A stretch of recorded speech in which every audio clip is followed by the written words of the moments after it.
Well, hey everyone. Today I want to talk to you about what do you do when you need to get help drafting a tender, but the person who you are getting help from also wants to bid on it. So I'm thinking, let's say you may need the help or the assistance from a large consultancy to help you draft your tender documents, but it turns out that that consultancy wants to then also be considered and be able to bid on the tender. What do you do? Well, let's run through it today. G'day everyone, I'm Simon Zarifa from Shrewd. We provide commercial support to the Commonwealth to help the Commonwealth successfully deliver value for money projects. So what do you do in this scenario? Well, the theory is that a party that's working on a tender should not be able to bid on the tender because there is the perception and potential likelihood that in doing the work in creating the tender pack, they get an unfair advantage which would help them on their bid. So that's the theory. But the reality is, with the market as tight as it is in terms of getting labour, often agencies and departments don't have the internal resources to help develop tender packs, especially if they're large, and so they go and get consultants. Now, they need to get help, right? Your agency or these departments need to get help because they just can't do it. But they don't want to then preclude the person that helps them from also bidding, because often, these tenders that the agency or the department is going to release can be worth, significant amount of money. And so while, say, a consultancy may make, $2 million drafting the tender pack or whatever the number is, they stand to potentially make, 5, 10, 20 million if they were the successful tenderer. So the theory is, you shouldn't do it, but the reality is you need to do it. And so I want to talk to you about how you can actually, in a practical and real world, make it happen, but put in place processes that actually protect the process and ensure that you as the Commonwealth get a value for money outcome. So the key thing here is you need to protect the process, right? And so what we want to do is establish Chinese or ethical walls around the consultancies, and I'm going to call them consultancy, the consultancy's bid team and the wider process. Now, to do that, you're going to need agreement with the company, and you're also going to want to put in place internal processes within your department or agency. So let's run through those.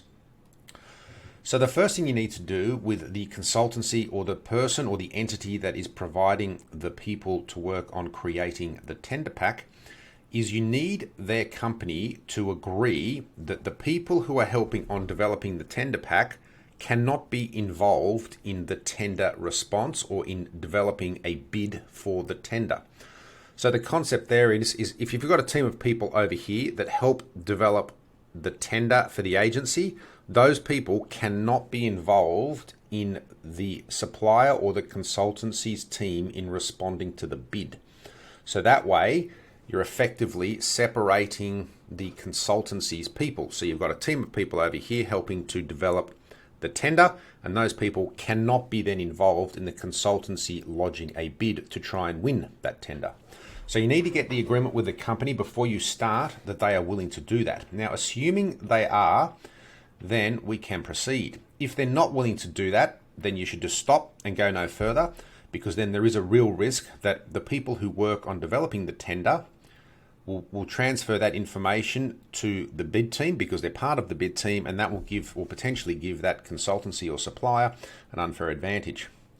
But let's assume that the consultancy is willing to do that because they're large enough and they have enough people, so they're willing to hive off their bid team and not have the bid team. They're willing to hive off the tender development team as not being part of the bid team. Then what do we do? Right, so then I've just discussed that. That's what we want to do. We want to ensure that the bid team won't divulge information to their own company and that they can't be part of the bid. So what you need to do is you need to put in place an NDA for the team members that are developing the tender. Now, the NDA will basically say that they can't divulge information to any party, and that will include their employer.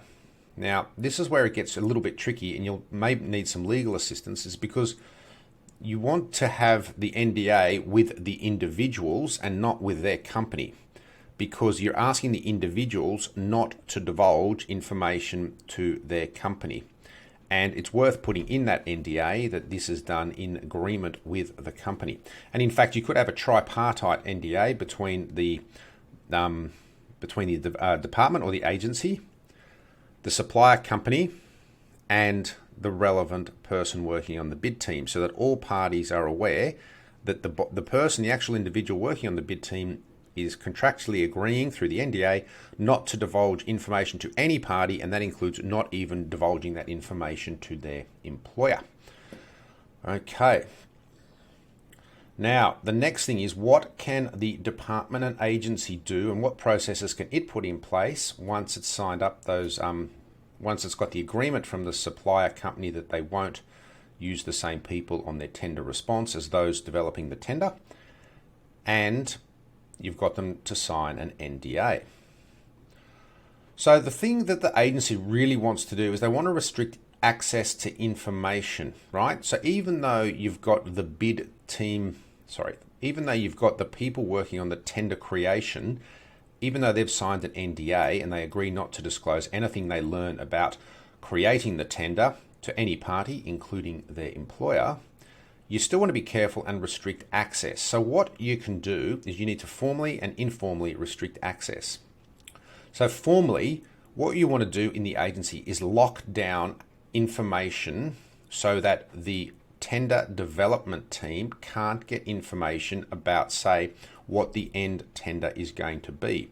So you want to ensure that the people working on developing your tender can't get any information about what the other process is, or what else the department is thinking in relation to the actual tender. So that if you use systems like Objective, that's pretty easy to restrict access to information. So that's one thing you can definitely do. The other thing is that you also need to consider about restricting access to information for the supplier. And so what I mean there is that when you've got those people working on your tender, and they are with a large consultancy firm, you want to be able to ensure that when they save their documents and work on their documents within their consultancy firm, that other people in the consultancy firm can't get access to that information. So as part of their NDA process, you need to agree a process where they will lock down information within their own business so that other people who are not working on the tender development can't get access to that information. So that way you've restricted access to information within the agency, and you've also restricted access within the supplier within the supplier's business who's helping you on the tender development. So that is a good thing to do. So then, now that you've restricted access to information on both sides of the fence, you want to also think of informally protecting how information could be transferred. And what I mean by that is you want to think about where the bid team people are sitting. So you don't want the people who are going to develop the bid sitting anywhere near the people who are working on developing the tender. And that should be the same whether they are sitting within your department or sitting within the supplier's business or within the consultancy's business. So in other words, tender development team should sit nowhere near the people who are going to work on the tender response, so that there is no ability for information to be informally shared. Just from sitting near people, you actually can just overhear what's happening. So there's no way then that information like that can leak. Okay. Now, those are the formal things that you can do to ensure that you've got a solid, defensible and robust process. There's one other thing you should consider, which is what I call solutioneering, which is you don't want that supplier's tender development team to push you down a road where the only viable solution during the tender phase would be from their supplier company. So you want to make sure that they can't solutioneer, solutioneer, it's a tough word to say, isn't it? They can't put forward a process or a technical solution which is going to advantage their supplier business when their supplier business lodges their tender response. Now, usually that's not going to occur, But I mean, a classic example would be, let's say in developing the tender packs, they basically say there's only one viable piece of software that can be used. Oh, and lo and behold, it's only our company that owns that software. That would be a pretty easy case or a pretty easy example to understand about what I mean about solutioneering. So you just don't want that to occur. So the principle is that the supplier's RFT development team or tender development team don't push you down a path with certain solutions that would only favor their business.